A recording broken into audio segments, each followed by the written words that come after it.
America. My name is Osei-Frimpong, and Chuck Schumer said something fascinating in 2016. He said, look, we're losing working class whites. That's undeniable, but it's okay. We're going to make it up twofold in the suburbs. So for every working class white person we lose, we'll pick up two suburban folks, suburban professionals, educated professionals.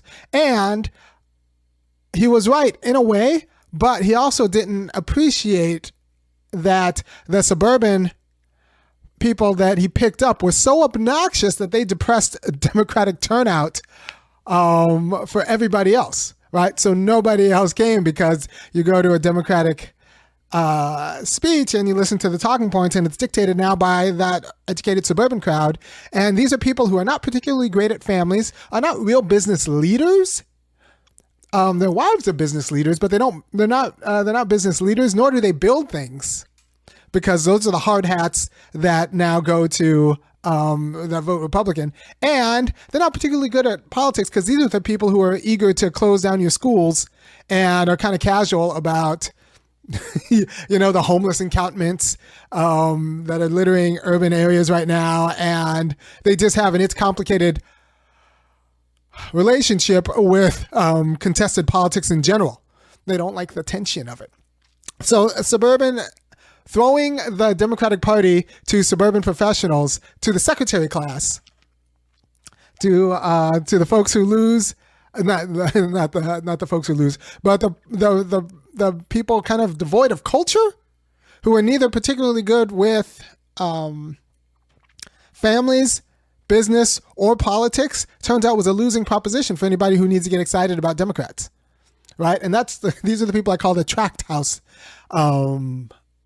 Democrats. A Tract House, if you don't know, is a house kind of usually designed by one designer, and they're like 5 different models, and they're just kind of put up.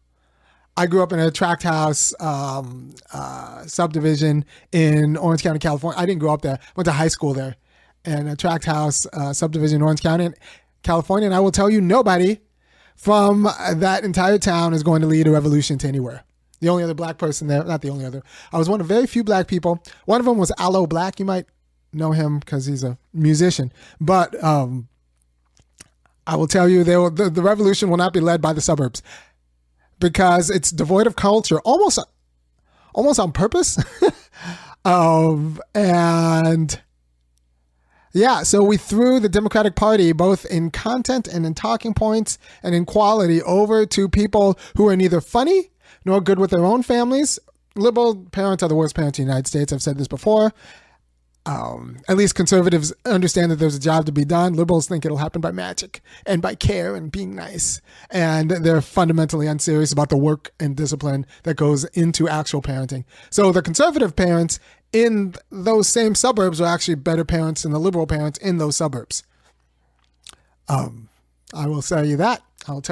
So the new Democrats are neither particularly good at family. They're not particularly good at business or building things. Because remember, we lost the working class whites, the construction workers, and the people who actually build things. And they might be married to like a business owner, but these new suburban Democrats are not themselves like particularly good in civil society, particularly good at the lower end of civil society or at the upper end of civil society. They make up the middle level bureaucracy, the secretary class, mid-level administrative class. And these people are not particularly compelling in their vision of America. And they can't even sell democracy, because as flunkies, they don't actually believe in democratic processes.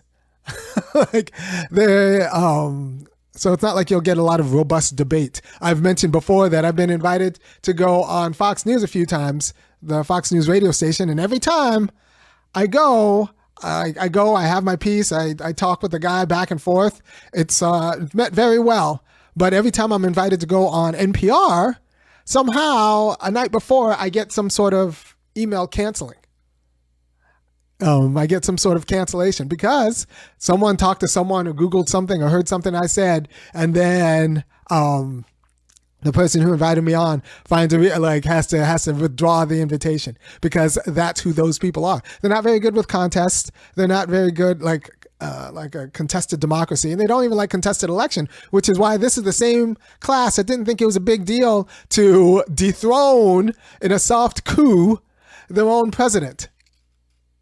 Joe Biden decided to decide that Joe Biden was not going to run for re-election. They decided that, and they were okay with it because they don't really have a concern for democracy because they don't have culture.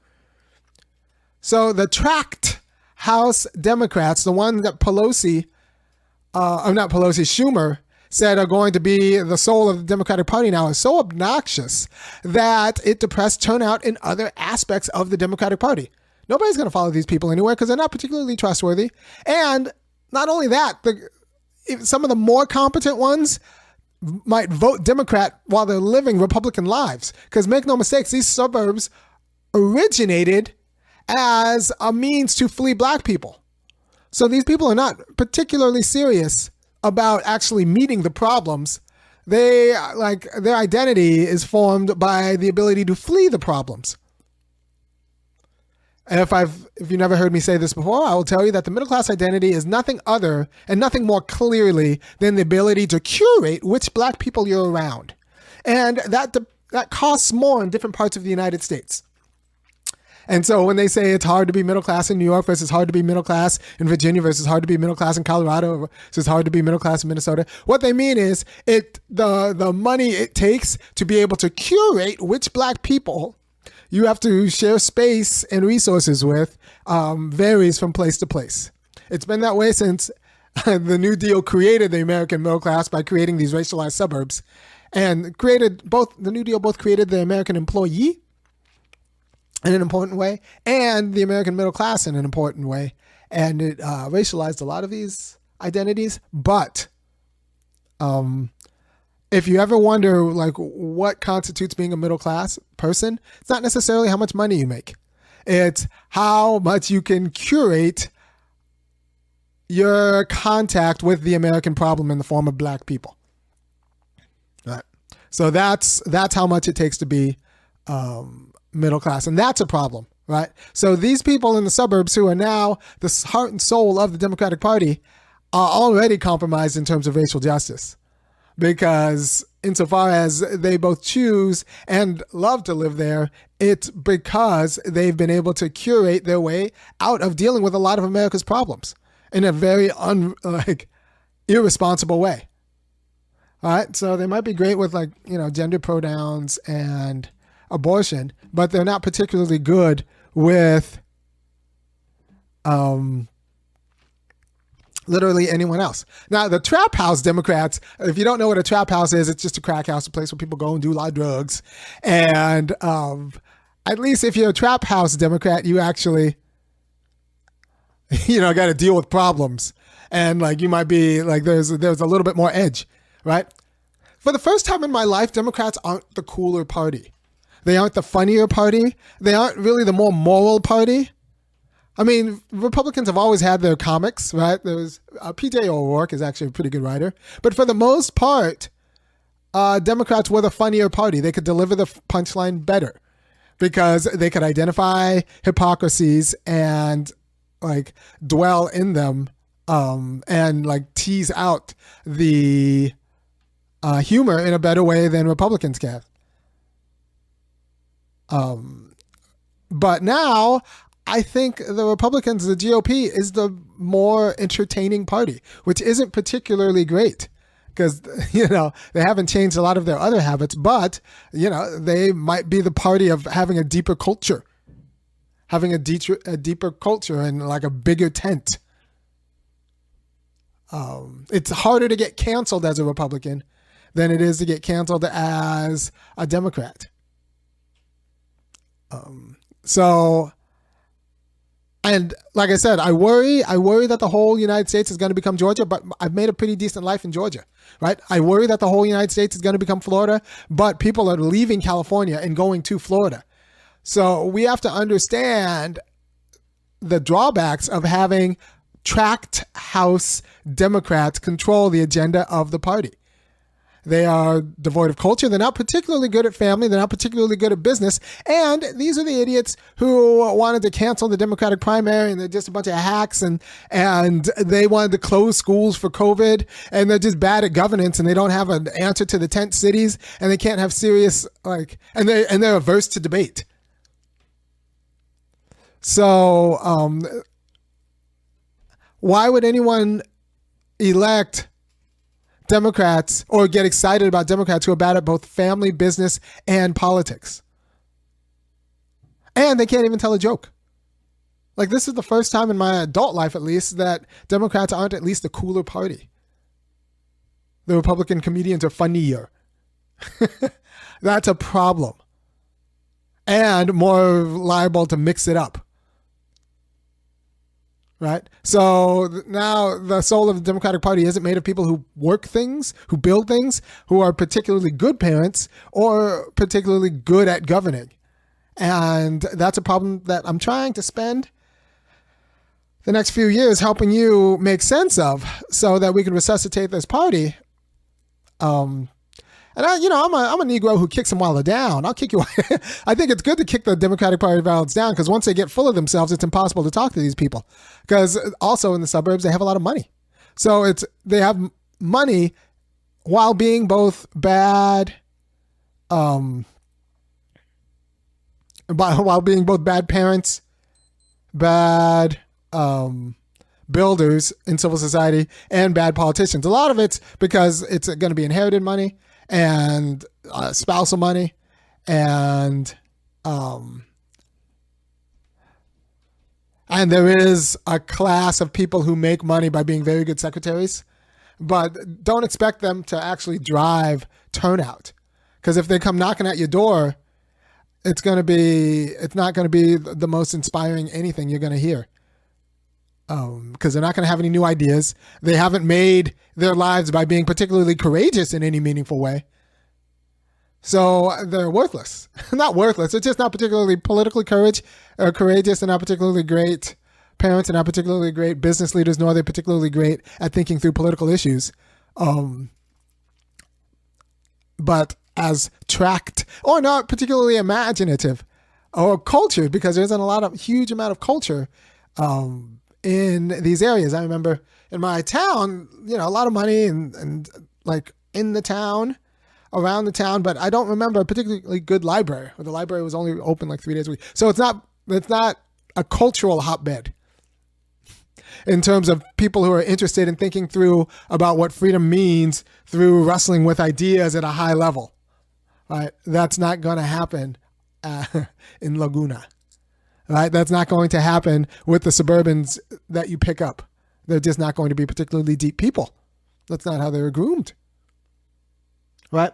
So we lose a lot by ceding the party to the people who don't build anything.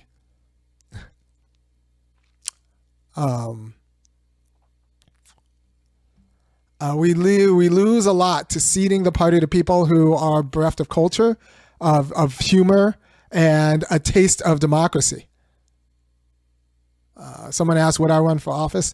I mean, sure, I would lose. Get me rich first. If you want me to run for office, go to www, not rich, but I need to, right now I'm both I do a lot of work on my household, so I need to handle my family. And so go to www.funkyacademic.com, send this to your friends, send this this video to all of your people, and make me a I don't know. I would, but I have to finish my dissertation. I have to do a lot of other work before I would run for office. But I'm trying to clarify your life so that you don't squander any political capital you have. So I just want you to understand that for the first time, and this is a big deal, the Democrats aren't they're neither the more moral party nor the more competent party. This is the first time in my lifetime. And the fact that the Democrats don't have a space for humor, not just humor. They don't have a space for they don't have an appetite for democracy. So they can call Trump fascist, but Democrats will squash down an internal debate faster than anybody you can imagine. And it'll be, like I said, it's full of like mid-level boring administrators. That's the soul of the party. By Schumer's own admission, he was like, we're going to screw the working class. We'll lose the working class. We'll lose working class whites, people who build things. And we'll go straight for the folks in the suburbs who have things without necessarily building them and go for them. And honestly, people whose husbands and fathers who built the things and bought their mortgage or whatever are going to vote for Republicans anyway, right? So there's a lot at stake if you don't want the whole United States to turn into Georgia, if you don't want the whole United States to stably turn into Florida. We need to be honest about some of the untoward aspects of our new suburban core. The highly educated folks who are both without humor, culture, political insight, competent, not themselves competent parents, or can't build a business. All of those people, or at least a good number of those people, used to be Democrats. You remember, like 20 years ago, say what you want about Trump, he was a Democrat. Elon Musk, he was a Democrat. Tulsi Gabbard, Democrats. The Democrats have driven away a lot of interesting people who could actually do things. And maybe they'll come back, but maybe they don't. And the people who are left are not movement leaders. You're not going to be inspired by anybody with a blue wristband now, or a safety pin before, or maybe a pussy hat. Like, these are not the leaders of people. These are not particularly good parents. These are not particularly good civic and business leaders, nor are they particularly good, like, wise with respect to political ideas and policy. And it's possible that Kamala Harris is herself like an apotheosis of that. I think. Yeah, I think she's like that. Though that class is not going to drive turnout for reasons. So I would be cautious. While I do believe the Republicans are going to get a little bit over their skis with respect to governance and rhetoric, I would be cautious of assuming that there's going to be a swing back to the Democratic side if Democrats don't come up with big ideas in a serious way and don't actually take some of their own infelicities with respect to the blind spots with respect to the inability of liberals to be good parents, the inability of liberals to be, business leaders, and the inability of liberals to actually internally figure out that maybe closing schools was a bad idea and keeping them closed was a bad idea, especially like a lot of these suburban liberals like talk one way and then act another. And we saw that once again with the pandemic, with there'd be all of these draconian policies for the people, while you find some, high-level Democrat boozing it up without a mask at a fundraiser or whatever, or at a dance party, right? So you have to take this seriously. You have to take the inability of the Democrats to understand the infelicities of their suburban core seriously. And what you have to take seriously is that it's not necessarily the case that there's going to be a pendulum swinging back, because the suburban white lady Democrats are so obnoxious, they will drive everyone away while not taking like any sort of modification on their own behavior, which will drive turnout. And the elections going forward will be turnout elections between a scold who's not particularly good at anything except being a mid-level secretary and the burgeoning right in all of its, manifold colors. Right? So if you appreciate what I'm doing, which I think you should, go to www.funkyacademic.com, kick in $5, $15, or $50 a month, and I'll keep doing what I'm doing. The ticky-tack house, the suburban Democrat the revolution will not emerge from them. And since they're so confused, they will just keep losing because they don't want the responsibility of governing. Remember, this is this is a population of people who are middle managers. They don't want the responsibility of actually governing. So they will just keep losing as long as the money keeps flowing in. Like liberals will keep losing, and as long as the money keeps going in, and they have an excuse to scold. Right? So we need to overthrow this aspect of the Democratic Party. And let's be honest, a lot of these people are wives and daughters, so they'll keep losing, and the money's going to come in through, the Republican family relations. I'll talk to you at another time, and hope this has clarified some of the problems in your life. Peace.